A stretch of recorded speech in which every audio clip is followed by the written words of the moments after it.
All I'm saying in this video is that if you can't do the absolute best, do the next best thing, okay? If you can't use water, it's okay, just add oils. If you can use both, then go ahead and use both. If you can use water but you can't use oil, go ahead and use water or water-based products, okay? Don't feel like, oh my goodness, now that I can't do both, then I'm stuck, I can't do anything else. No.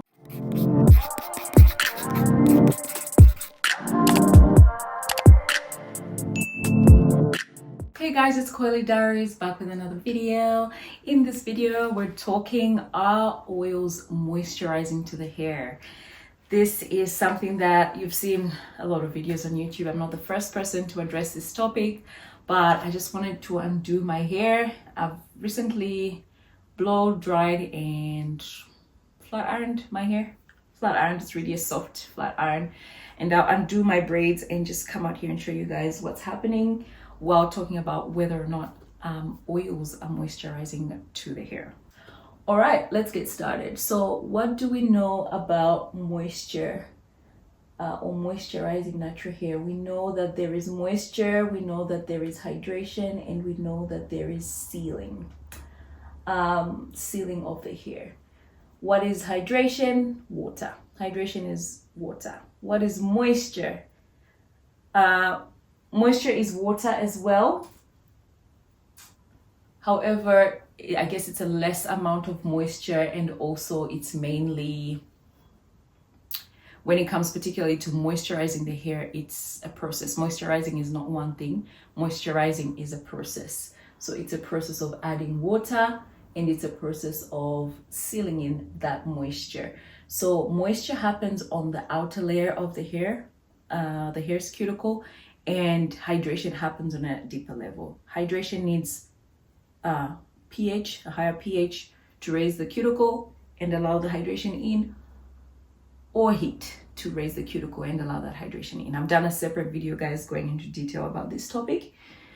Moisturizing, however, it's just a matter of spritzing a water-based product or water itself, and then going ahead to seal that moisture in with an oil or a butter. So guys, just look at my hair. So I had these flat, I don't know what you call them, flat twists overnight.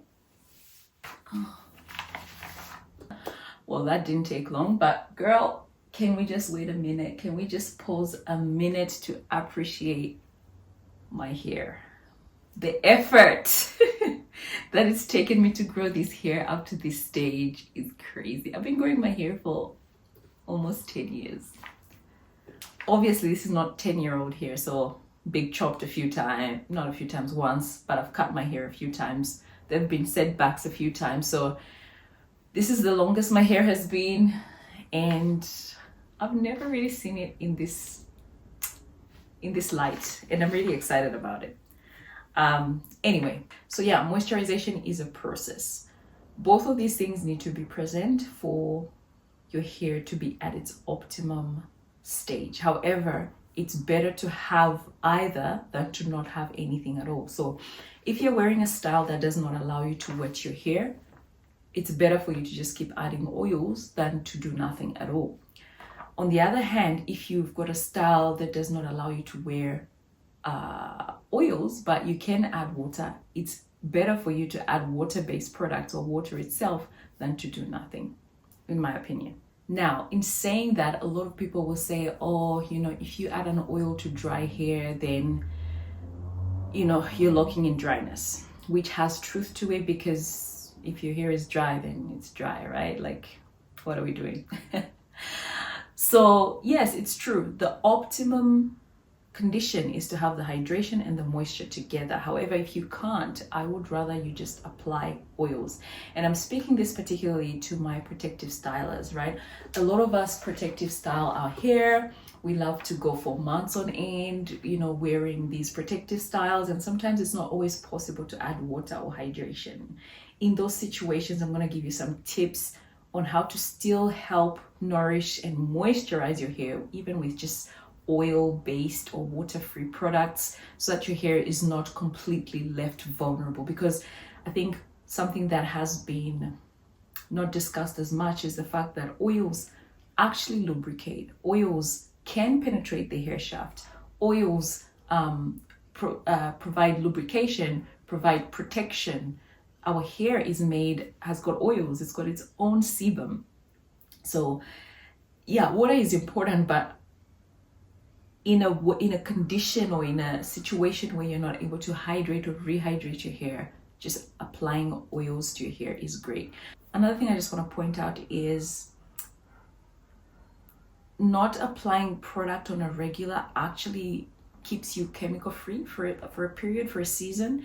I learned this from Daphne Madiara when she used to do YouTube videos. Guys, she used to speak about she would flat iron her hair or blow dry it or something, and then for 6 weeks she would just be applying oils, and that would like be chemical free, no chemicals, no added methyl sulfate, whatever on the hair, just natural oils.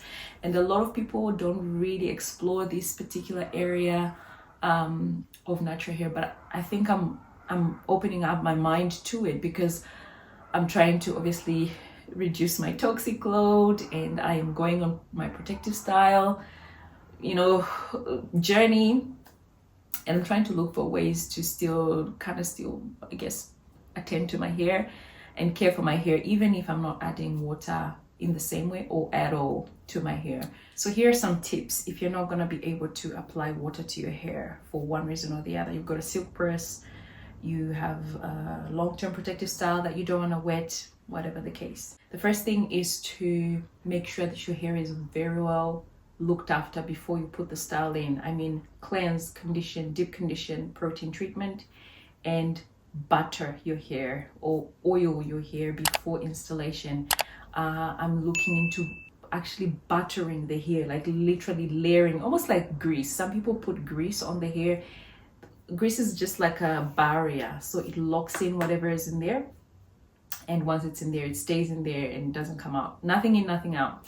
So it's better to encapsulate the hair for a period until you take it out than to just leave it like that. Okay, so if you're a long-term protective styler, that's considering not adding water while you have the styling.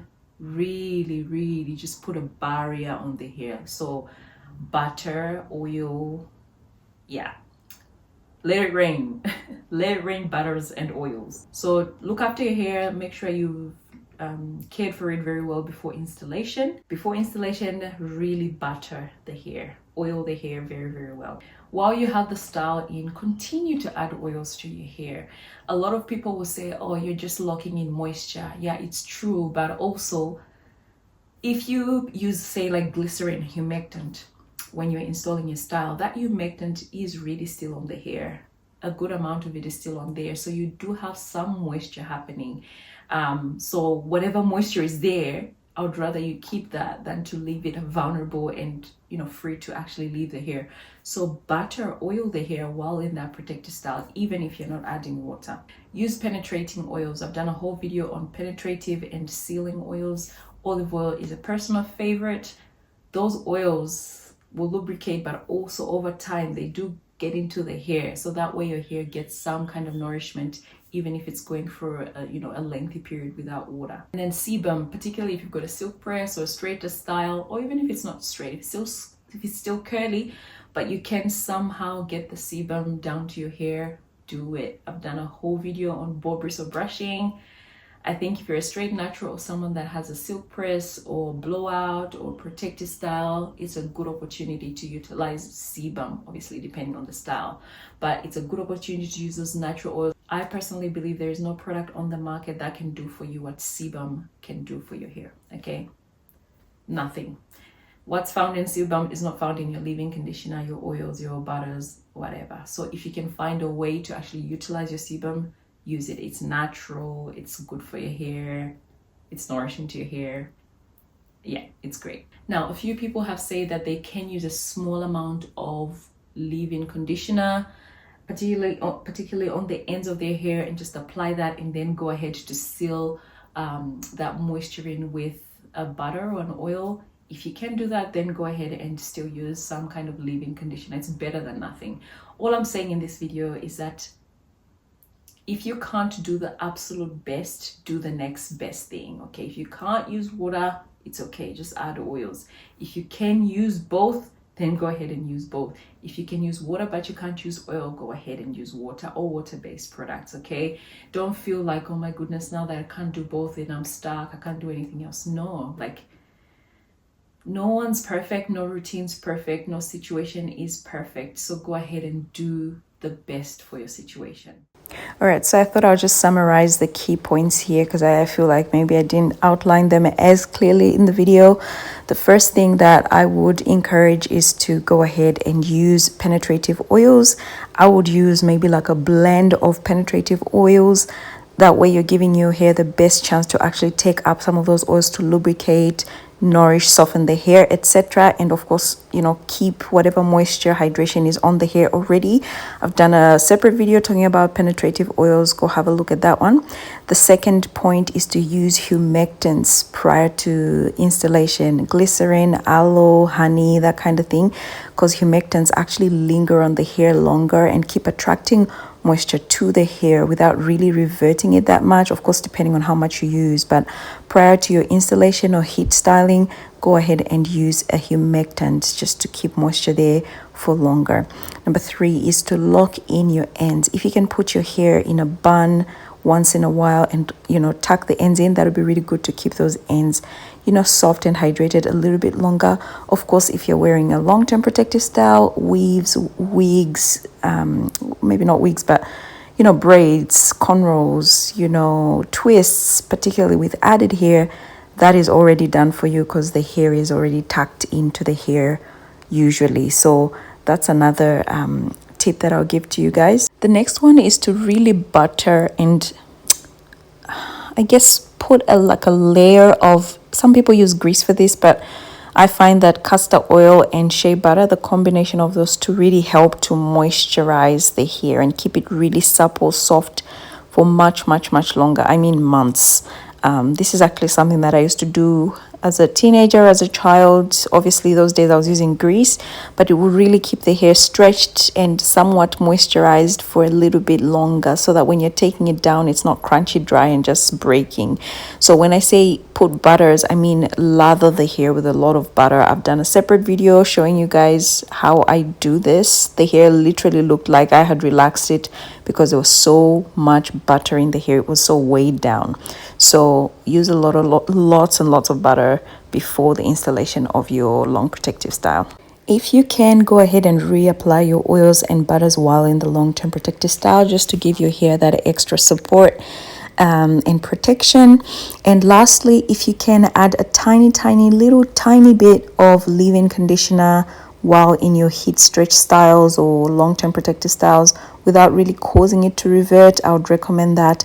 I've seen people use the melanin leave-in conditioner, the multi-use conditioner. They use a tiny little bit and that seems to help.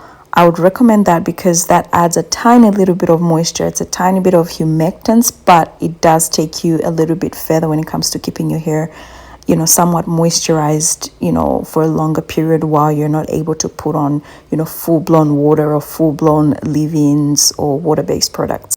And of course, I've spoken about this already, but the prep is super important. Before you apply heat, before you put a long-term protective style on, you must wash, you must deep condition, you must do a protein treatment, you must highly moisturize, hydrate your hair, use enough product.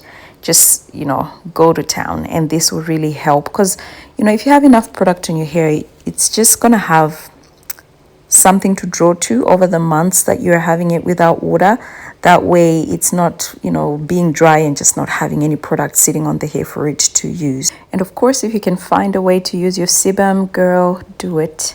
I've done extensive videos talking about how to massage and, you know, scoop and spread and use a ball bristle brush. Those techniques will be really helpful for long-term protective stylers and heat stretched naturals. All right, guys, I hope this was helpful. Until next time, it's Coily Diaries.